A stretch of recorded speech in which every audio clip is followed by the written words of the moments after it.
essa semana a gente não conseguiu falar com praticamente quase ninguém, porque eu sempre disse para os colegas jornalistas que a gente tinha era um dilema: ou a gente atendia a todos, ou a gente trabalhava para depois poder responder às questões que vocês, com certeza, e a sociedade querem saber. Então, a gente optou por concentrar hoje, a gente fala e está à disposição de vocês hoje, e aí já fala com todos de uma vez, e isso facilita bastante.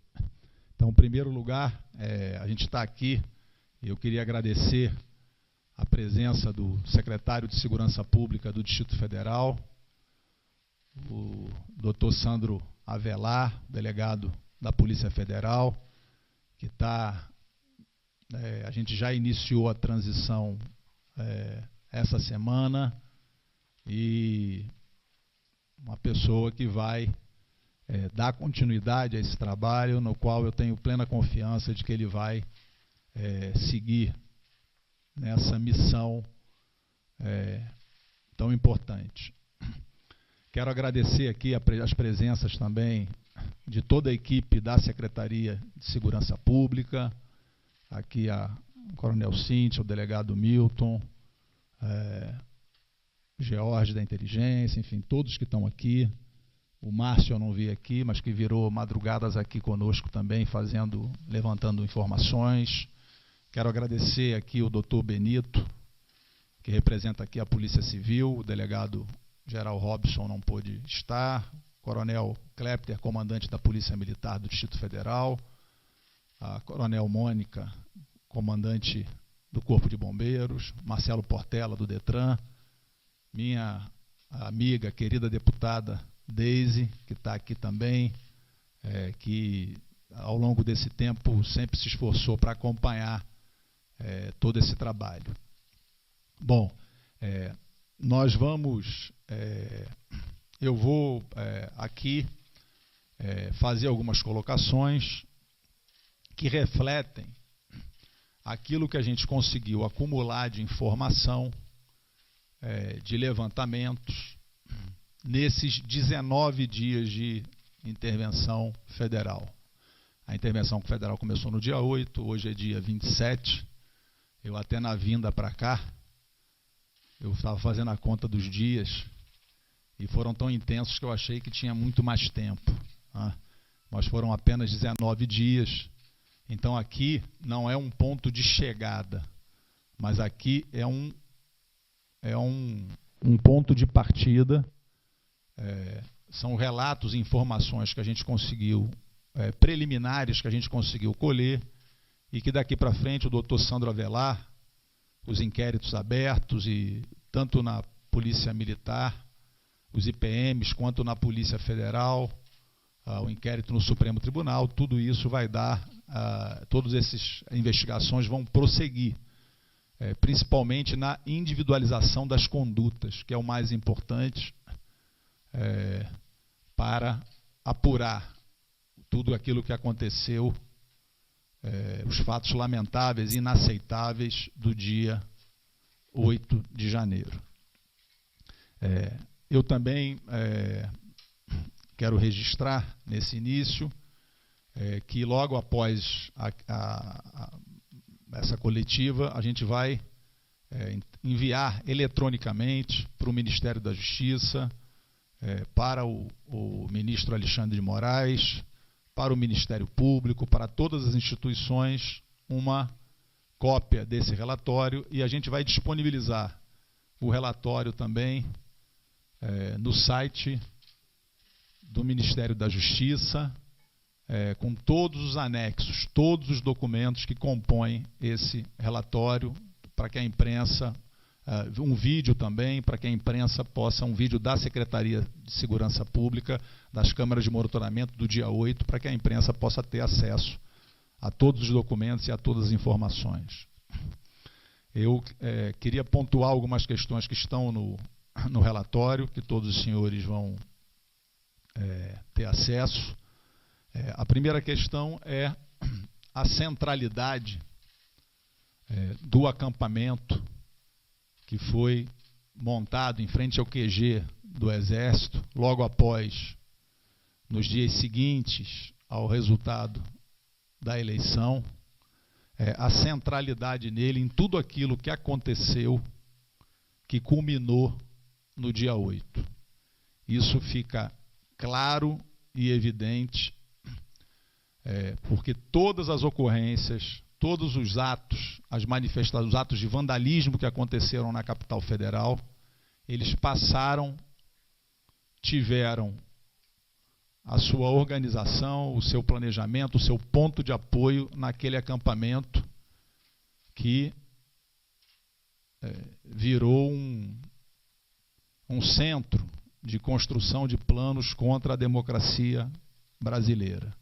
É importante registrar a natureza daquele acampamento, e está documentado.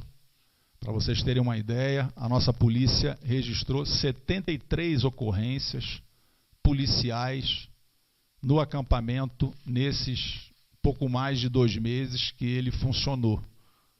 Ocorrências policiais de roubo, furto, no relatório está tão descrito e detalhado essas ocorrências policiais. Então foi um ambiente também onde circularam criminosos. Isso é comprovado pelas ocorrências policiais. E todos os eventos, o evento do dia 12 de dezembro, da diplomação, a tentativa de explosão de bomba, a tentativa de bloqueio do aeroporto, todos os eventos, eles passam de uma forma ou de outra pelo acampamento, por aquele acampamento. Um acampamento criminoso que perturbou a ordem pública no Distrito Federal durante esses pouco mais de 2 meses.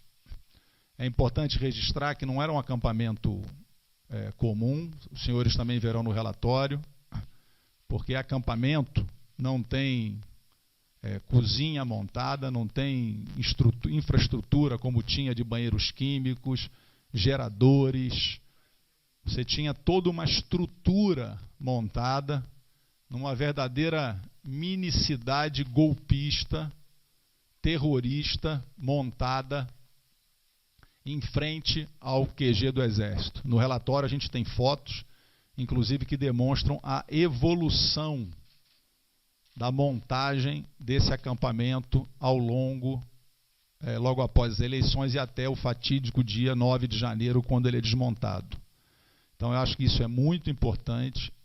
No relatório também está consignado, e é importante registrar, que foram a nossa polícia, as nossas polícias, a Polícia Militar, a Polícia Civil, em conjunto, tentaram fazer incursões no acampamento para coibir o comércio ilegal, para desmontar. Inclusive houve a mobilização de homens para essas operações. São operações registradas e são operações que foram canceladas na véspera por ponderações feitas pelo Exército Brasileiro, pelo Comando Militar do Planalto. Então, houve a tentativa das polícias do Distrito Federal de tentar agir, mas elas não tiveram êxito nessa tentativa de coibir ou desmontar esse acampamento. Então, o primeiro registro, e está no relatório, que eu acho que é importante fazer, é que o que aconteceu no dia 8, ele é fruto de uma escalada de eventos que começam logo após o resultado das eleições e a vitória do presidente Lula. Esses eventos, eles vão e voltam, tem momentos de pico, tem momentos, nós chegamos a ter no acampamento um momento com 300 veículos lá dentro, caminhões, e aí no relatório também tem inclusive os estados de onde vieram esses caminhões, que mostram um pouco a geografia da mobilização no Brasil, de onde vieram essas mobilizações. Isso está no relatório também, os estados de onde vieram. Então acho que o primeiro fato é esse. ocorrido no dia 8, ele é produto de uma escalada, sucessivos eventos que culminam no dia 8. É fato também, acho que a imprensa já andou noticiando, que logo após a posse há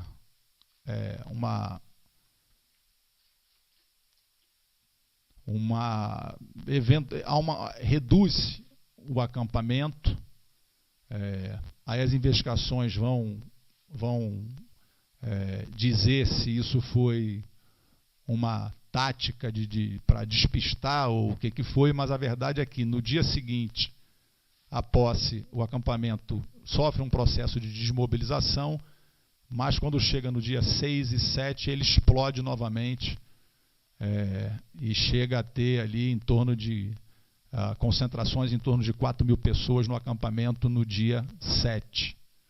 Então, e é importante registrar também que em todos esses eventos, todos os distúrbios no Distrito Federal durante esses períodos, esses elementos saíam do acampamento, praticavam atos e depois regressavam para dentro do setor militar urbano. Então, isso também é importante registrar a centralidade daquele acampamento em todos os atos criminosos praticados no Distrito Federal ao longo dos meses de novembro, dezembro e que culminaram no dia 8. A segunda questão, que eu acho importante registrar, e está no anexo do relatório, é que houve informação sobre o que aconteceria no dia 8. Há um relatório da Secretaria de Segurança Pública, do dia 6, onde no relatório está escrito textualmente, esse relatório foi entregue no gabinete do secretário de Segurança Pública do Distrito Federal, ainda no próprio dia 6, o senhor Anderson Torres, então secretário, informando nesse relatório da inteligência, o relatório vai estar disponível também como anexo na internet, onde dizia que a tomada do poder, a manifestação que era convocada como tomada do poder, previa, inclusive existia ameaça concreta de invasão aos prédios públicos. E ali está descrito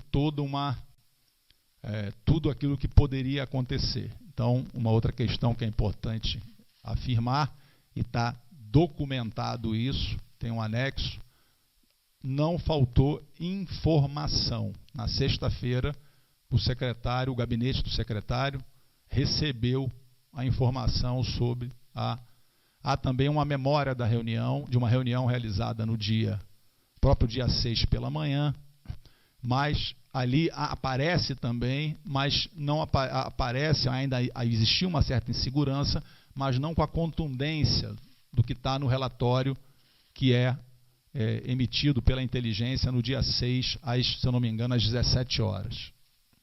Então, essa é uma outra coisa que é importante. A outra coisa que é importante é que houve um plano de ações integradas, que é a praxe da Secretaria, no que diz respeito a eventos onde você organiza e estabelece diretrizes para o dia. O plano de ações integradas houve e foi, inclusive, aprovado pelo então secretário, isso também está documentado em anexos.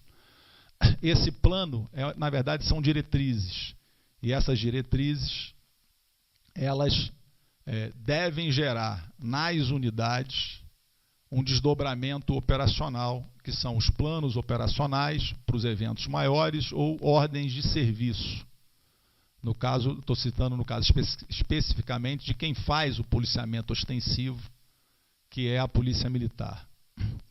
No evento do dia 8, isso não aconteceu.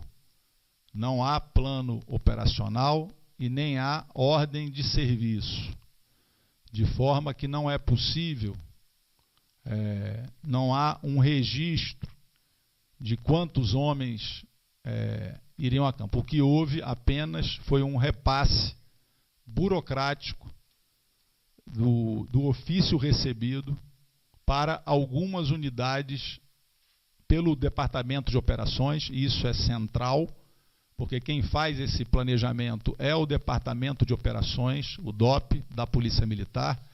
O então comandante, o chefe em exercício do DOP, o coronel Paulo José, ele encaminha burocraticamente esse memorando para algumas unidades.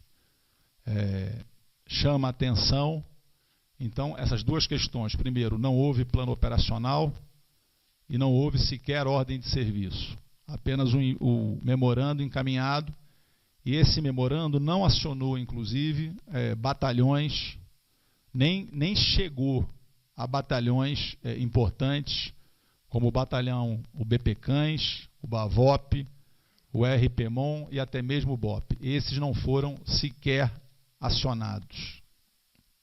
Então, há uma falha operacional.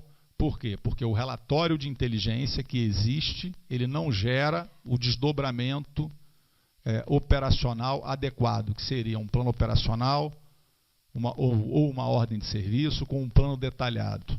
Quando a gente olha para o dia 1º, a gente vê uma diferença grande do que foi feito no dia 1º para o comportamento adotado no dia 8.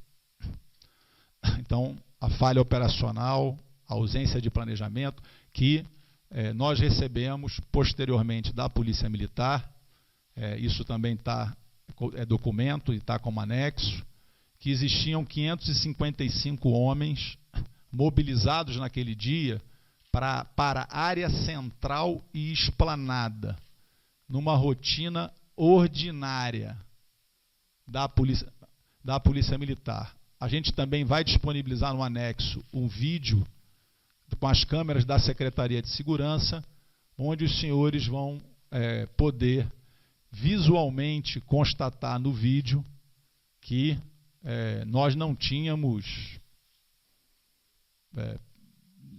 metade disso na esplanada. A impressão que dá no vídeo é que nós não tínhamos 150 homens na esplanada naquele dia. Um efetivo que não guarda correspondência com o alerta de inteligência da sexta-feira do dia 6. E nisso aí o DOP, o Departamento de Operações da Polícia Militar, é uma peça central, porque não desdobrou isso em plano operacional, em ordem de serviço, e nem comandou a mobilização condizente com a informação que existia. Uma outra questão que chama atenção, e também isso está registrado no relatório, é que a manifestação ela saiu do acampamento por volta de 13 horas do dia 8. Alguns minutos a mais, a menos, por volta de 13 horas. Ao longo do caminho, há registro de apreensões, feitas pela polícia, de pessoas com máscaras, com bola de gude, com elementos que já manifestavam a intenção, com utensílios, com aparato que já manifestava a intenção de uma ação mais violenta. A quebra da linha de contenção na altura da Alameda das Bandeiras, ali na Alameda das Bandeiras, na altura não, na Alameda, ali na Avenida das Bandeiras, se dá por volta de 14h43, o que demonstra que entre as 13 horas, a saída da manifestação, e até a chegada na linha de contenção, que foi quebrada, nós tivemos algo em torno de 1h40, tempo suficiente para que fosse acionado efetivo, fosse acionado tropas para dar suporte à linha, uma vez que estava ficando clara a intenção dos manifestantes. O acionamento se dá somente às 15 horas e quando algumas tropas chegam na esplanada, os três poderes já estavam invadidos. É importante registrar que nós tínhamos também na linha de contenção alunos do curso de formação de oficiais da Polícia Militar, na linha de contenção, uma linha de contenção também não condizente operacionalmente com o alarme, com a informação que existia. O padrão são a gente ter gradis duplos, amarrados, enfim, juntos, como a gente já teve no dia 11. No dia a gente tinha gradis simples e com uma distância muito grande, sendo que a segunda linha sequer eles estavam interligados. No vídeo também é bastante impressionante que você vê ali a presença de uma ação organizada, de uma ação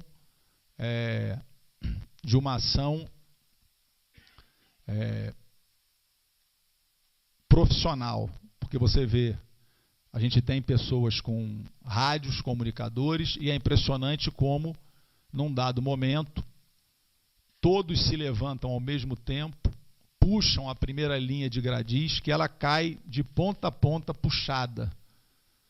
No vídeo isso fica claro, quer dizer, não é uma coisa que uma pessoa puxou um gradil, o outro puxou, há um movimento coordenado. Então isso chama muita atenção. Existiu ali gradis colocados de forma inadequada, que não foram condizentes com aquilo que estava, com as informações que existiam. A gente tinha, sem a proteção adequada, sem o exoesqueleto e outras proteções adequadas, alunos do curso de formação ali da Polícia Militar na linha, com gradil sem a proteção adequada, com gradil colocado de forma frágil. Então isso ali facilitou muito com que a linha fosse quebrada. E ainda mais enfrentando, e os relatos que enfrentaram pessoas que já estavam organizadas para enfrentar a linha, né? Arrancaram, derrubaram o gradil. Ontem eu vi relatos, até tarde, de que os manifestantes já chegaram determinados a derrubar e marchar sobre a linha. Então, essas questões operacionais também são muito importantes, porque todas elas corroboram na questão da ausência de um planejamento adequado em consonância com a informação que existia. Uma outra questão que eu acho importante consignar é a questão relativa, e por isso também a gente, antes disso, é importante registrar que nós tínhamos uma grande parte dos comandantes dos batalhões mais importantes de férias no dia 8.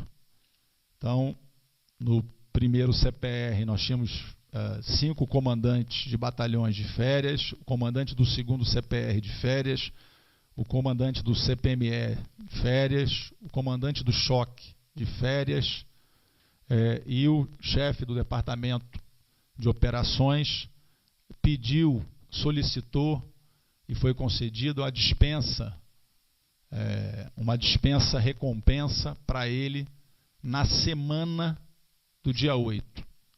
Então nós tínhamos aqui 5, 6, 7, 8, 9 pessoas do comando que não estavam, 9 líderes, comandantes, coronéis que não estavam em atuação no dia 8, estavam todos de férias. Então essa é uma outra questão também importante, que pode ter tido impacto sobre os eventos que ocorreram no dia 8.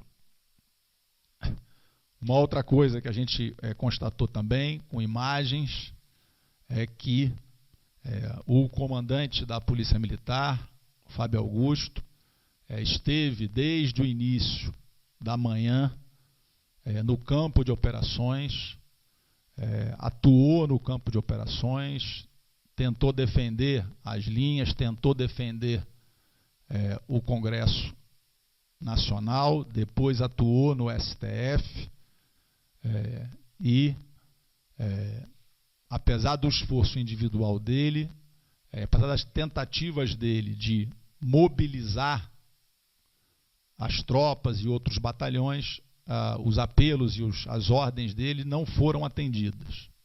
E aí eu quero aqui abrir um parêntese para registrar a importância do poder público ser o primeiro a zelar pela questão da hierarquia e da disciplina nas nossas forças militares.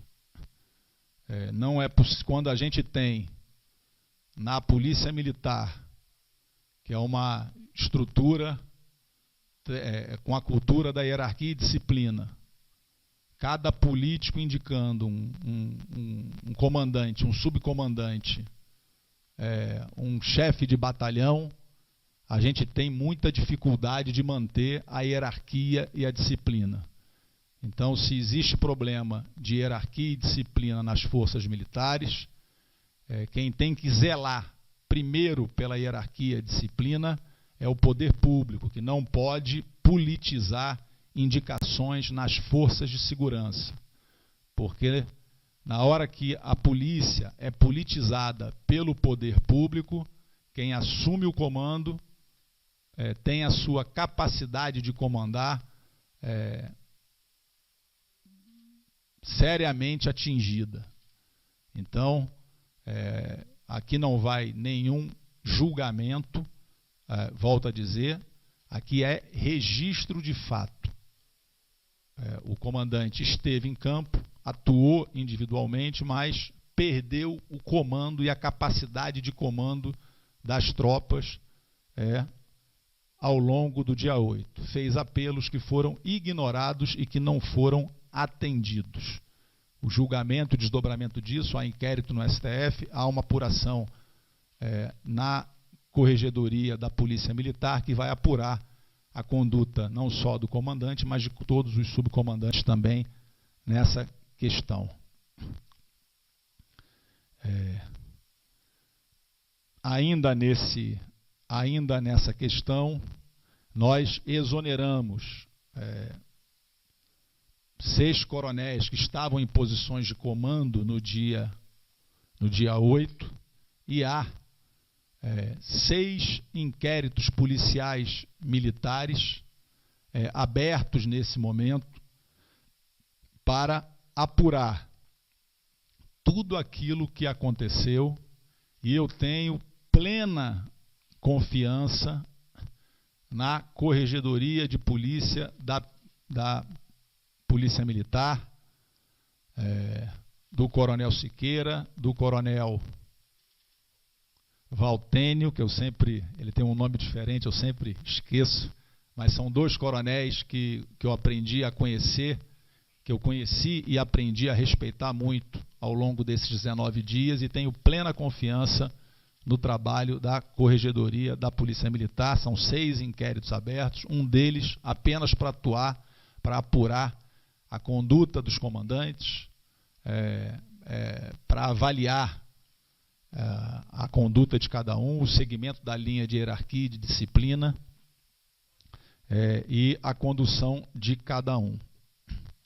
É importante registrar também que a gente, ao longo desse período, fez exonerações na Secretaria de Segurança Pública, exonerou todo mundo que tinha sido nomeada pelo senhor Anderson Torres, e a gente, a partir de uma referência técnica da operação exitosa do dia 1º, retornou com a equipe do dia 1º do então secretário, que trabalhava com o então secretário Júlio Danilo. Eu digo trabalhava, que não era dele, mas que trabalhava com ele, porque são todos profissionais qualificados, profissionais de carreira, delegados da Polícia Federal, delegados da Polícia Civil, homens do corpo da Polícia Militar, do Corpo de Bombeiros, homens que servem ao Estado, não servem aos governos, e que estavam, portanto, retornaram e que me auxiliaram muito na construção, na identificação dos documentos que todos os senhores vão ter acesso.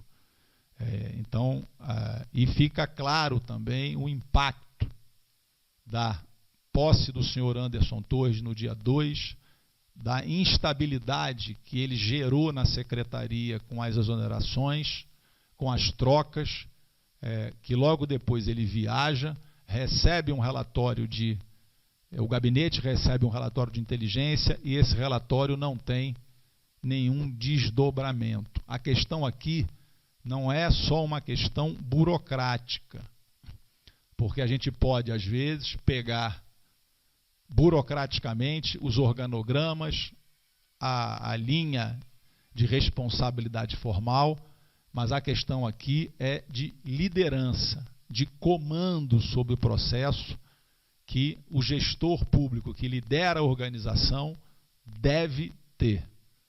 No dia 11, que era um dia sensível, quem foi acompanhar no campo a montagem da operação, eu fui pessoalmente, acompanhado do coronel Klepter, da coronel Mônica, o tempo inteiro em sintonia com o delegado Robson.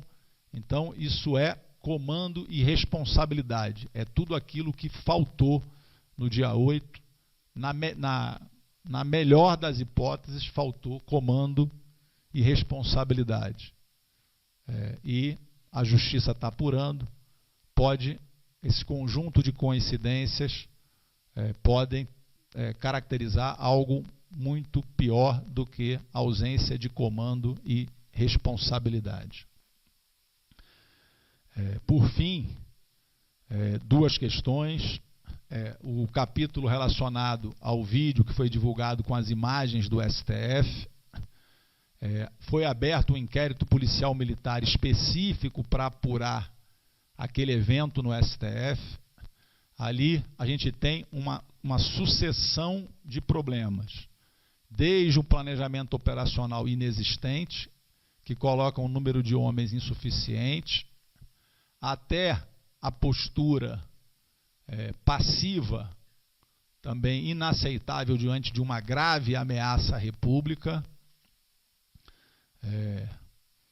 e até uma movimentação operacional inadequada, quando há um recuo para uma área mais aberta, quando a boa prática ensina que você concentra em locais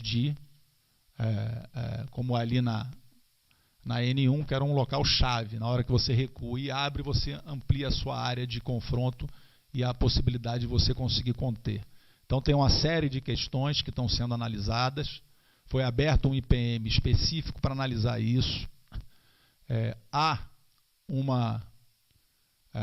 Houve também um clamor em torno daquela viatura branca que chega, naquele momento, dá um comando e saem 4 carros do choque leve com eles.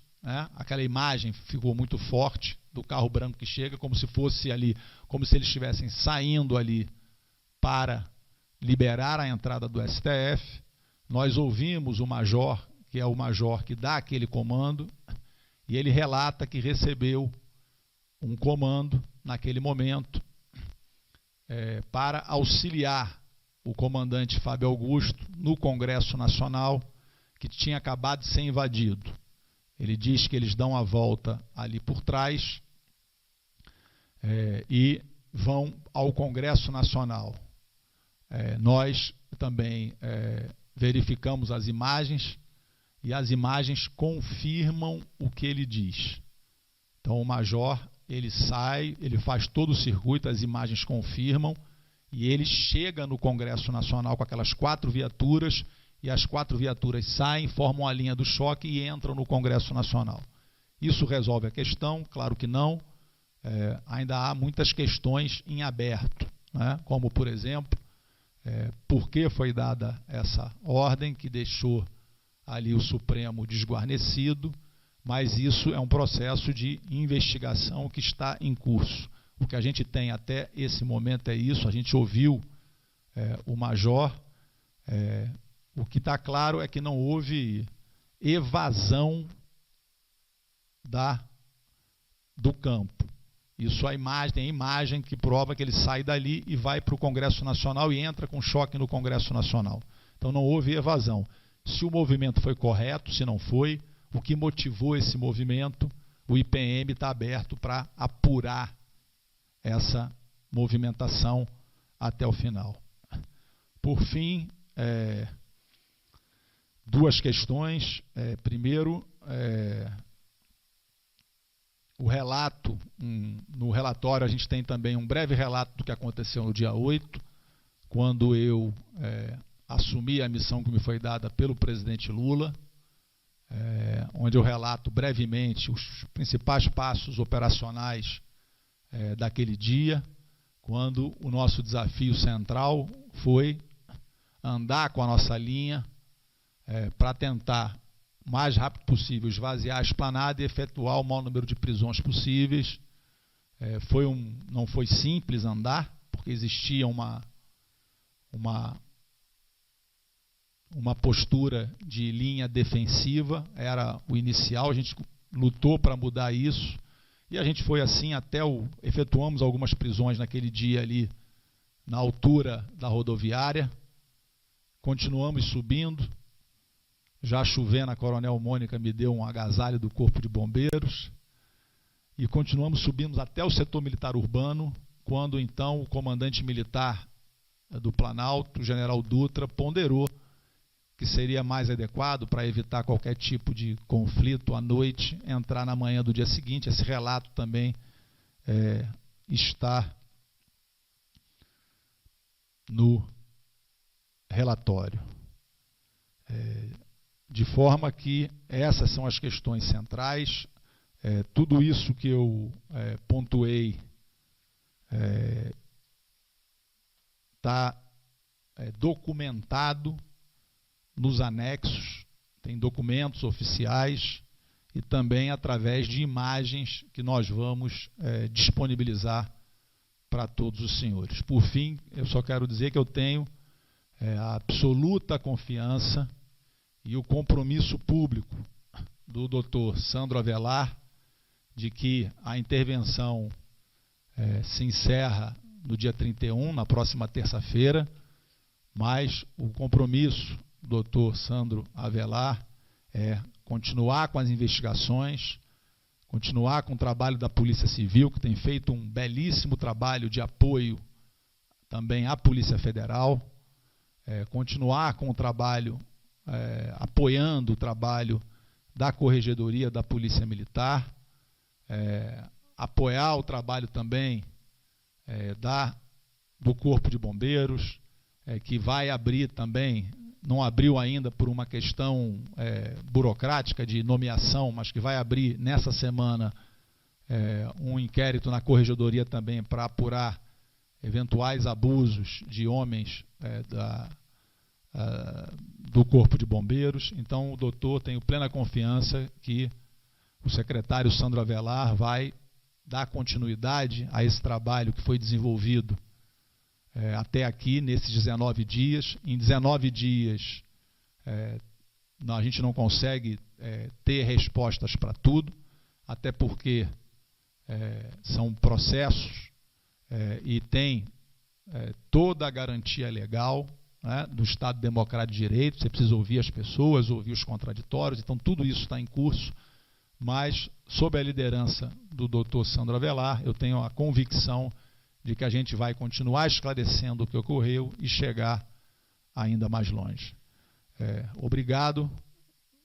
Eu passo então aqui a... Não sei se... Não? Então, ok. Então, eu quero abrir, então fico à disposição dos senhores e das senhoras. Obrigado.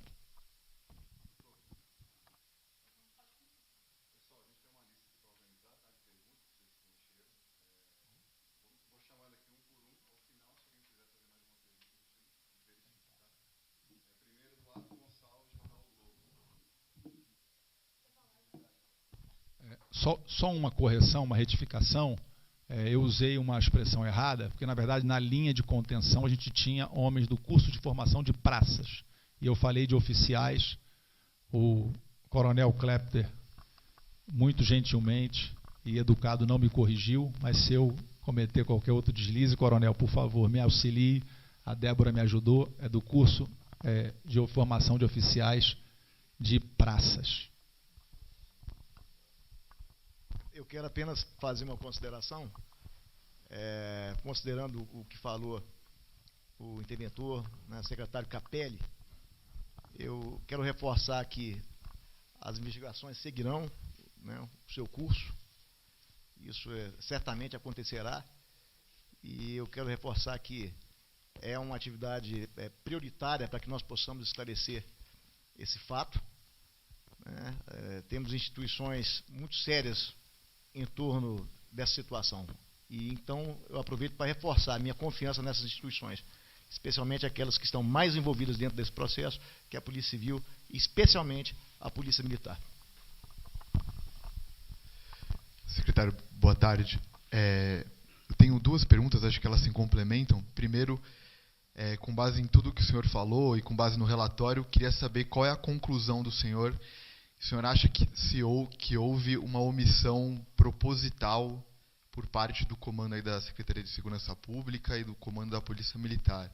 E, complementando, o senhor fez uma defesa do capitão Fábio, que estava no operacional. Eu queria saber, e que está preso hoje, queria saber se o senhor viu responsabilidade em outros subcomandantes que faziam parte ali do DOP e que também tinham atuação ali na cadeia de comando, enfim, até na escalação de efetivo dos batalhões, que foi onde o senhor viu esse problema. Então, queria saber se vai ter outros subcomandantes que vão ser investigados, enfim, que podem... Duas questões. Primeiro, eu quero parafrasear o ministro Celso Amorim, que para mim é uma referência de homem público do Brasil. O Celso Amorim diz que quem quiser que acredite em coincidência. Eu só acredito em teoria da conspiração. É uma frase que ele usa, eu repito ela para responder a sua primeira pergunta. Com relação ao coronel Fábio Augusto, eu não fiz defesa, mas eu tenho o dever de registrar fatos. Quem vai julgar, porque na carreira militar você pode ter eventuais julgamentos por omissão, por atos ilegais, o que eu fiz, e aí é um dever que eu tenho, de registrar fatos. O fato, volto a dizer, quem vai julgar ao inquérito no Supremo Tribunal Federal, e aí já respondendo também a sua outra pergunta, há um inquérito policial militar aberto especificamente que está apurando a conduta dos comandantes.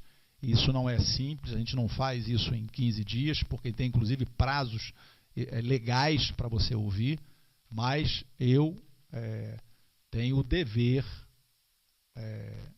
histórico de registrar fatos. O fato é que o coronel Fábio Augusto estava no campo desde cedo. Há inúmeros relatos de que ele da preocupação dele com relação a aumento do contingente e mobilização de novas tropas, só que os comandos dele não foram atendidos. E há imagens dele, inclusive, recebendo com um cone na cabeça. A imagem você vê ele entrando, aí tem uma pilastra, mas você vê na hora que a pessoa dá o cone, não dá para ver exatamente ele, mas você deduz que é ele, porque ele entra na pilastra, uma pessoa joga o cone, foi na hora inclusive que ele sangra na cabeça no Congresso Nacional. Então são imagens, não é questão de defesa ou de acusação, é fato. Então é fato que ele estava no campo, que ele estava no Congresso Nacional e depois que ele foi para o Supremo Tribunal Federal. O que me pareceu, e dos relatos que a gente escolheu até agora, é que ele, no campo e no dia, perdeu a capacidade de comando. Ele não tinha comando sobre quem ele deveria comandar, e talvez essa tenha sido a falha mais grave dele.